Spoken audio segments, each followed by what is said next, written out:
ఎవరంటాడో వాడు వాసన గెలవగలడు. వాసనా బలాన్ని గెలిచి వాడు సద్గతుల వైపుకి ప్రయాణం చేస్తాడు.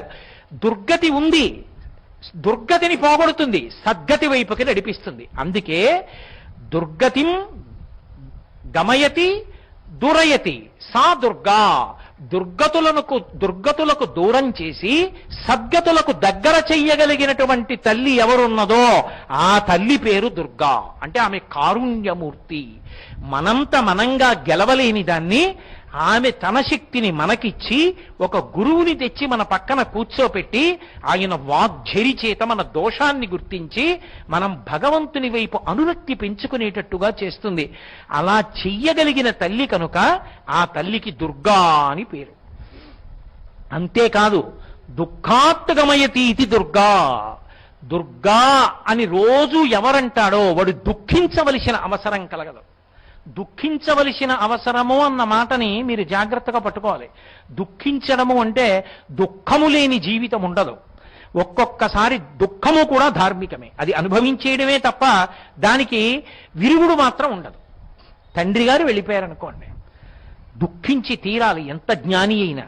శంకర భగవత్పాదులంతటి వారు కూడా తల్లి శరీరం విడిచిపెడితే అంత్యేష్టి చేశారు. రమణ భగవానులంతటి వారు కూడా మాతృభూతేశ్వరాలయం కట్టారు. ఛత్రపతి శివాజీ తల్లి మాటలు విని అంత గొప్పవాడు అయ్యాడు. తల్లి తండ్రి చాలా గొప్పవాళ్ళు. కానీ ఆ తండ్రి శరీరం విడిచిపెడితే రామచంద్రమూర్తి అంతటి వాడు ఏడిచాడు. ఎంత జ్ఞాని అయినా ఏడవలసిందే తండ్రి విడిపోతే. కానీ అసలు ఆ ఏడుపు నాకు కలగకుండా ఉండాలని కోరకూడదు. ఎందుకని? పండిపోయిన తరువాత ఆయన శరీరాన్ని విడిచిపెట్టాలి. ఆయన అలా విడిచిపెట్టలేదనుకోండి, మీరు ఆయన్ని శపించినట్టు. జరాభారంతో కూడుకుని కదలలేని స్థితిలో 96 ఏళ్ళు వచ్చేసి అసలు తిన్నది అరక్క, తినడానికి ఓపిక లేక, చూడలేక, జ్ఞాపకం ఉండక, చెరుపు మరుపు మాటలతో ఆయన ఉపాధిలో ఉండి ఏమి సాధిస్తాడు? విడుదలై ఉన్నత మంచి ఉపాధి ఇంకొకటి పొందాలి. పొంది మళ్ళీ ఈశ్వరుణ్ణి చేరుకోవడానికి సాధన చెయ్యాలి. అందుకే ఒకసారి ఏడిచినా దానిలో ఉన్న తత్వాన్ని గమనించి ఉంచుకోవాలి. ఒక్కొక్కసారి ఏడుపు ధార్మికంగా ఏడిచి విడిచిపెట్టేయాలి. ఆ దుఃఖాన్ని పోగొట్టడం దేని చేత పోగొడుతుంది? తత్వమునందు అనురక్తి చేత పోగొడుతుంది.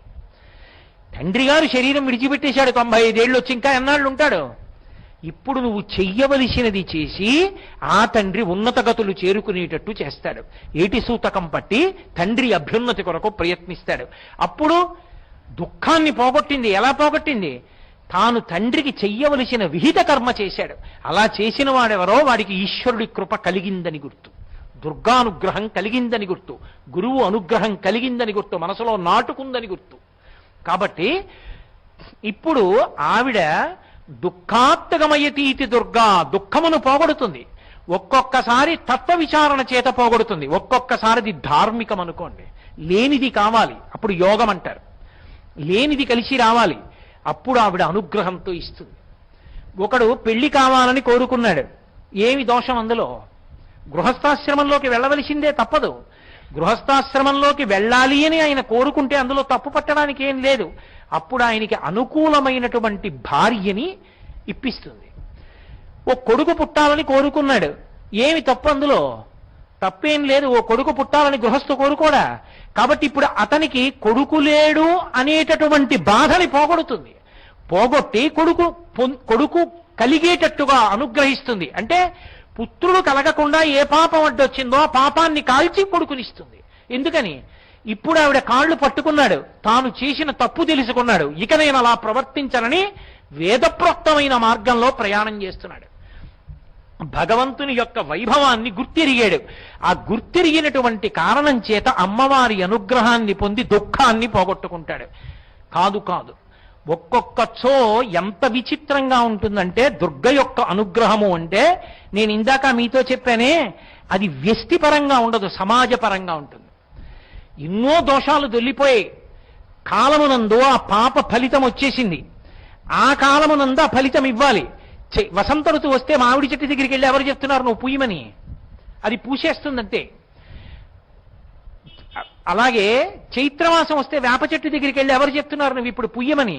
వేప చెట్టు పూసేస్తుందంటే కాలమునందు సమిష్టి పరంగా భగవంతుడిచ్చినటువంటి అనుగ్రహాన్ని వాడుకుని భగవంతుడి పట్ల భక్తి లేకుండా బ్రతుకుతున్నటువంటి సమాజం పట్ల ఆగ్రహించినటువంటి పరదేవత దానికి తగిన ఫలితాన్ని ఇవ్వాలనుకున్నప్పుడు ఉపద్రవ రూపంలో ఇస్తుంది.